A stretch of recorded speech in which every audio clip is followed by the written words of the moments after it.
to the Dark Ride Crusaders presentation of our prototype progress. So, just in case for anyone who's new, or if you haven't seen this yet, our team was tasked with the situation of making a Dark Ride prototype. And that prototype makes use of an AI interactor. So we came up with Spectral Sleuth, which is a haunted dark ride, and you will be interacting with ghosts. And those ghosts need their spirits set free. So once again, the ghost interactors, you need to speak with them to be able to figure out the answers to the puzzles in each of the rooms. You gotta ask questions, and the answers will be found in the environment around you. There'll be 3 main puzzle rooms, about a minute per room to solve, and the failure of that will impact the end of the experience for the rider. Though most of you already knew that. So, prototype progress, that's today, April 1st, and we promised these things. We promised we would have all the audio finished, the ride environment would be populated, the finalized animations, the secondary ones, would be in, the reaction of the ghost and also the interactions. Negative feedback for interrupting or insulting the ghost. Lighting, VFX, having its second pass, and of course, all the ghost models being done in engine. And once again, I can proudly say that the team accomplished all of these things. So once again, yay! So a majority of these things you're going to be able to see in engine when we do the demo in 1 second here. But I'm just going to go over a couple of the things we made for our prototype that you might not be able to see. For example, the cart. We have our final cart model, which is awesome. It went through quite a bit of iteration, but we ended up sticking with a design that kind of has a more coffin look to it to fit with the spooky vibe of our game. So thank you to Noah for the cart model. And of course, we improved on the white box. Quite a difference from the first playable. First we just had the beginning of our entire map and it didn't even end. But now of course we have our prototype layout, which is the entire experience from beginning to end with all of the rooms we want in. As you can see up here, we have the loading area, just like any theme park would have. You have an area where you get into the cart. Then you have the library, that will be our introduction area. The bedroom will be the place for the first puzzle where you figure out the ghost's name. The second area, the dining room, will be finding out the ghost's occupation. And the third room, the living room, will be where you find out how the ghost died, followed by a win-lose stake to see if you got those answers correctly.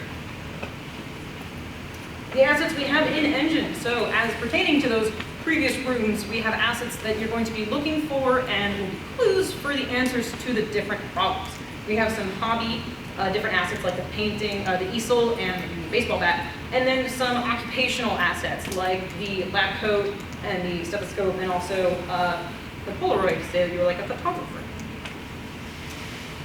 So we have Cooper's asset. He is our male ghost model. We have his model in engine just fine, and he has his ghost shader on him, so he looks all ghostly, spectral, and spooky. And to go along with him, we have our female asset, Scarlet. She is also in engine, and she's doing just fine. You're going to be able to see both of them here in the demo very shortly. And of course, we have our ghost animations. Because we're using MetaHuman, it's nice because we can just have one set of animations, and these are going to be used on both ghosts. We have an idle, a flying, an interacting, and an angry animation set that we can use depending on what you say or do with the ghost. So, with that in mind, let's just hop right into the demo.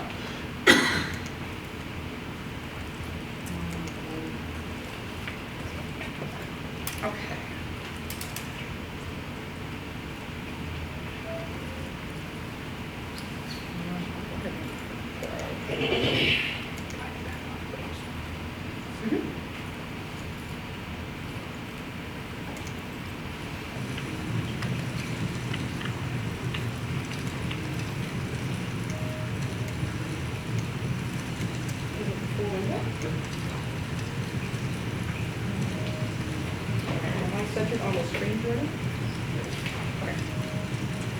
So here I am in the cart, and this would be our loading area. You can imagine off to the left here, this would be a place for you to have a queue line with someone setting you into the cart, but because we're here, we can go ahead and just start the ride.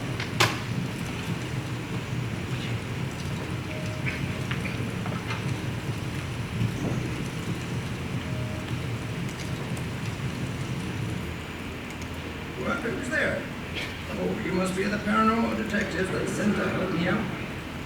I wonder if you'll be more successful than the last group. Well, we don't have much time. Meet me in the master bedroom.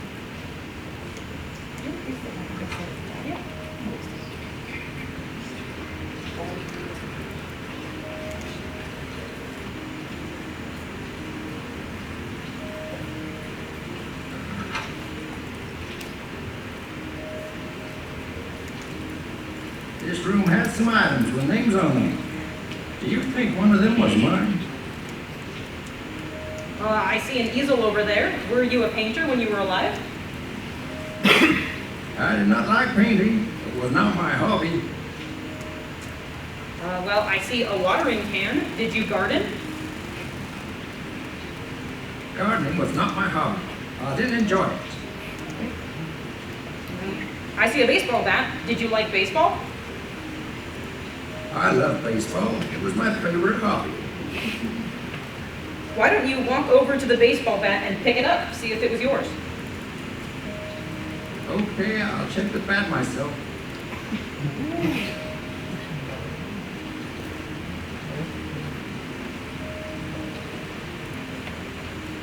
So, was the baseball bat yours? Yes, this is the bat I use for my games. I think his name is James, if you have. I had to guess. But yeah, so we extended the time of that room a bit just to demo that, but this automatically triggered to move on to the next room. Now, this next area is one of the transitional hallways and could easily be made longer, slower, and can have opportunities for the ghost to be there to just talk to them. Now, just to be able to demonstrate that, we'll go here into the second room. This dining room is a mess, but some of my old belongings might be in the pile somewhere. So there is no mess on the table. We don't have the second or third rooms in yet, but this is a great opportunity to show you what it's like just to talk to him. So, what's it like being a ghost? It's like watching the world without being able to interact. What are you doing haunting this house? I'm here because I don't remember my past and how I died. What was life like when you were alive? It was a simple life. I was a middle-class man. Yeah, sure. But yeah, typically that would be where you'd play the second room where you find out his occupation. Here's another transitional hallway you could have.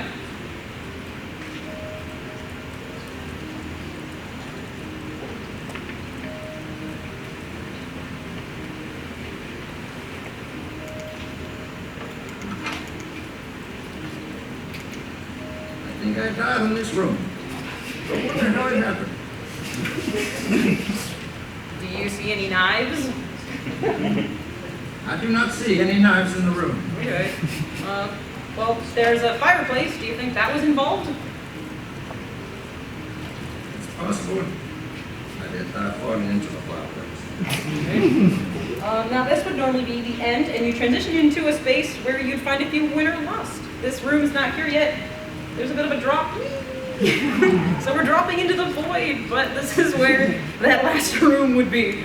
And then, of course, you would return back to the entrance. But yeah, that is our demo in full.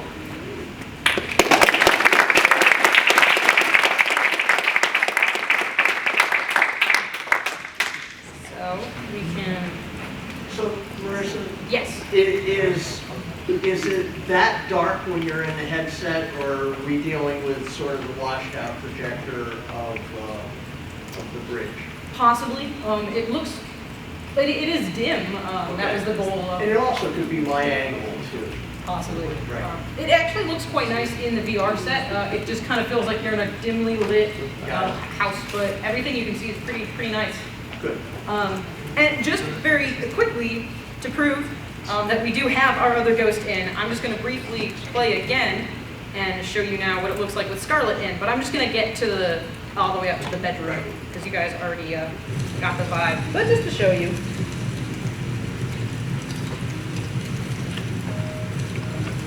Okay.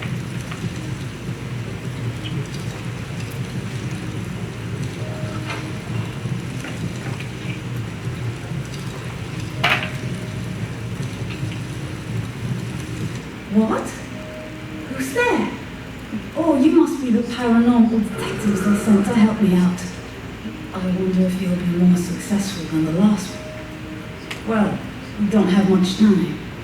Meet me in the master bedroom.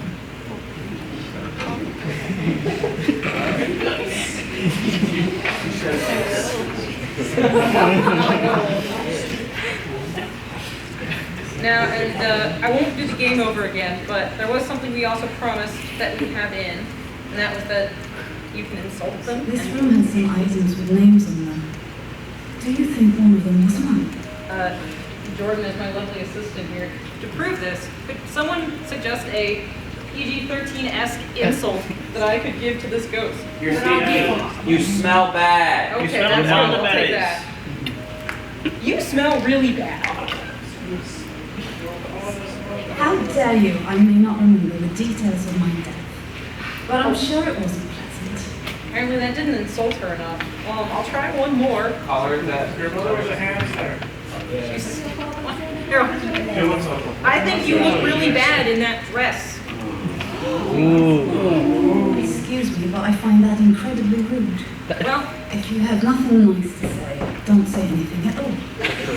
she's not wrong. Now, in a way, I'm glad that it didn't work because I'll show you why.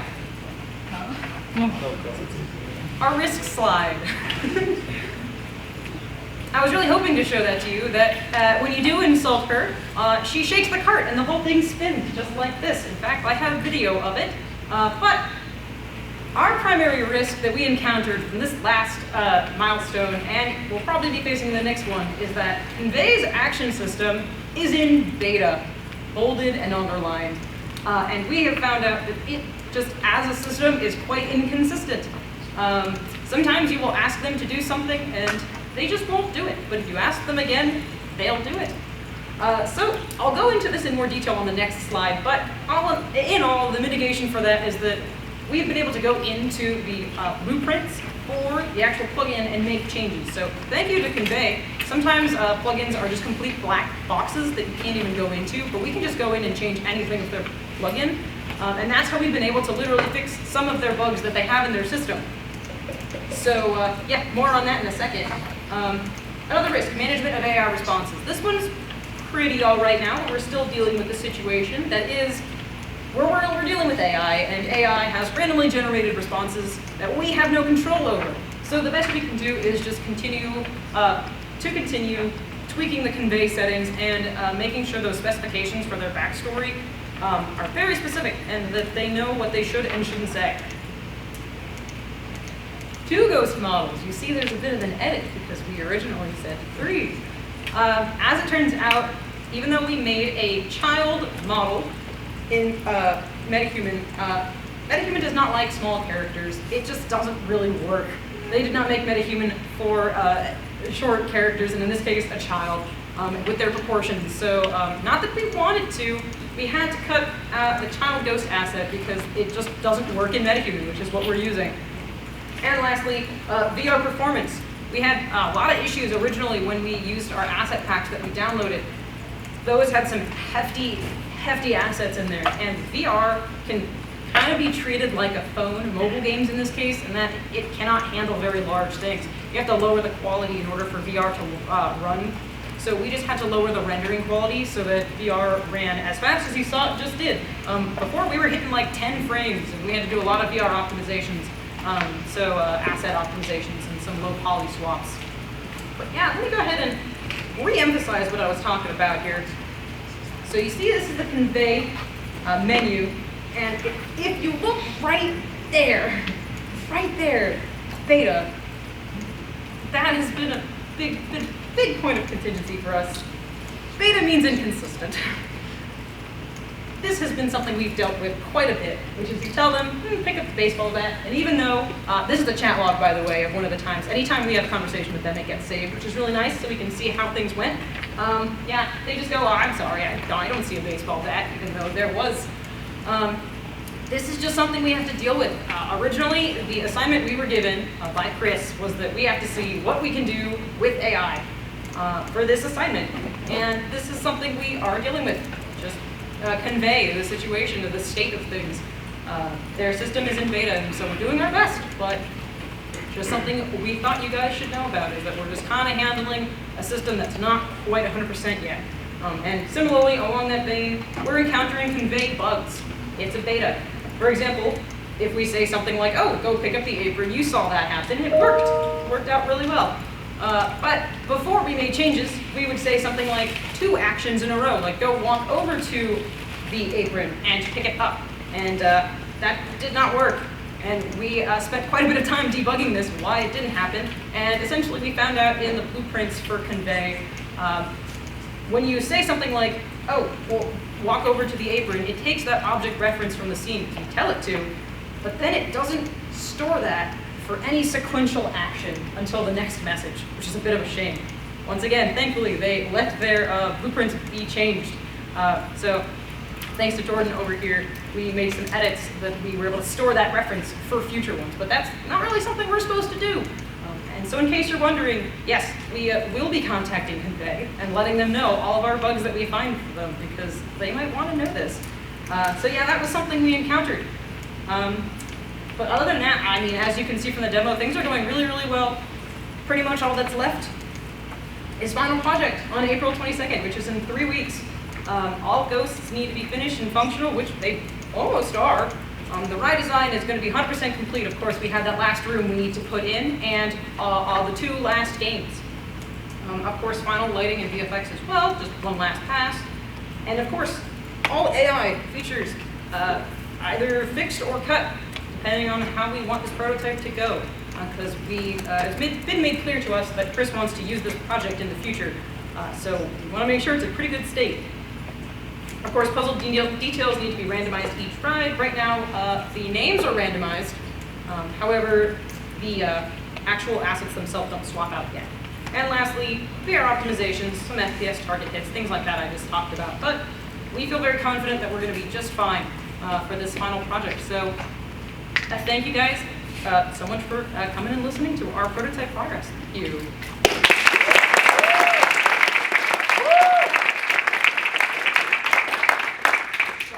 A couple questions. A small one, who generates the voice?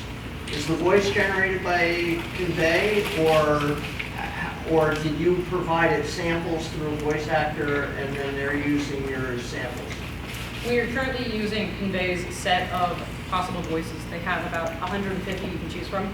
Okay. So we use one of theirs. So in your hunt down of Convey, were there other Convey-like APIs that you could have chosen that might have been more stable, or is there a substitute for Convey that you found? And were you at a point early in the project, I never asked this, where, well, I can choose Convey, or I can choose something else, or I can choose to be scripted? I know that you wouldn't have chosen to be scripted because that wasn't one of the points, but was there some competitor to Convey that was possible? So, Chris was actually the one who gave us Convey, and it was actually one of the only requirements he gave for us coming into this project. Other than that, he wanted us to make a VR dark ride with an AI interactor. He was the one who on day one called me over and showed me Convey and said, we're using this. We're going to use this cool new system. Okay. And so there wasn't actually a research portion where we saw if there were other options, just for the sake of game lab. That in our case, the SME told us that's what they wanted to use. Right, fair enough. But there is a good point, actually, in saying that maybe there is something out there that is better right now than Convey. I'm not familiar with it personally. The team has not spent time looking for something. Because you weren't directed that way, and that's fair.